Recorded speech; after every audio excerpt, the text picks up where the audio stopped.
Baik. Nah, kita belajar memanfaatkan whiteboard atau papan tulis. Nah, baik. Sampai sini ada mudahnya kan? Tidak. Berarti kita lanjut ya. Anak-anak sudah pernah tahu apa itu penyebut dan pembilang? Apa itu penyebut? Kira-kira penyebut yang di bagian bawah atau bagian atas? Atas. Penyebut. Penyebut di bawah. Ini namanya penyebut. Ini namanya pembilang.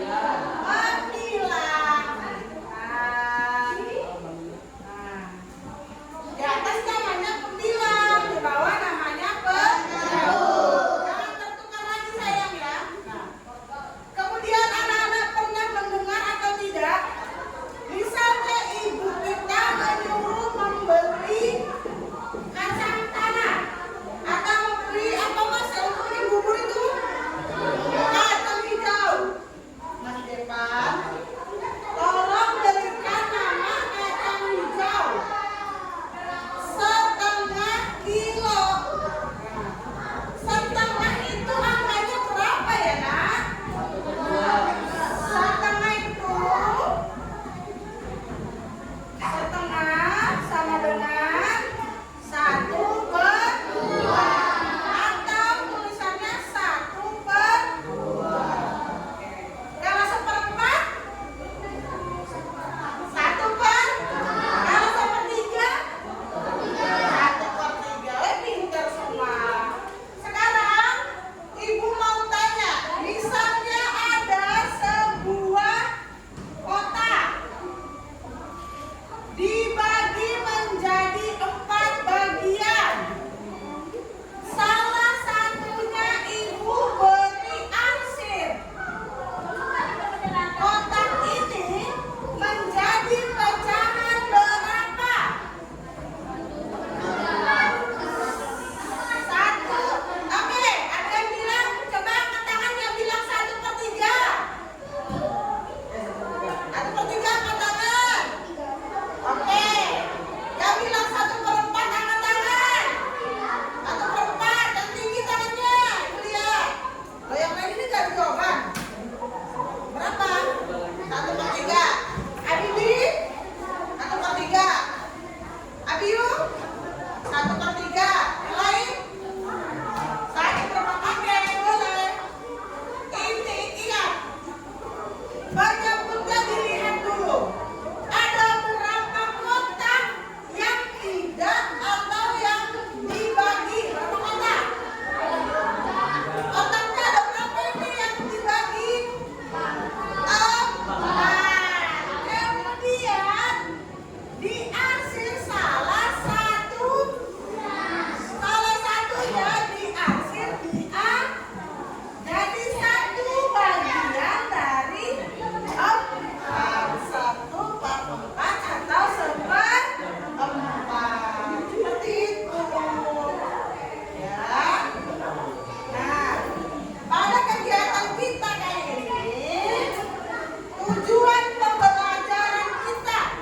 Nah, tujuannya apa Bu hari ini belajar? Tujuannya adalah anak-anak dapat melakukan penjumlahan pecahan biasa ya. Karena ini satu mata pelajaran aja, kita belajar dulu pecahan biasa. Kemudian anak-anak dapat juga melakukan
bener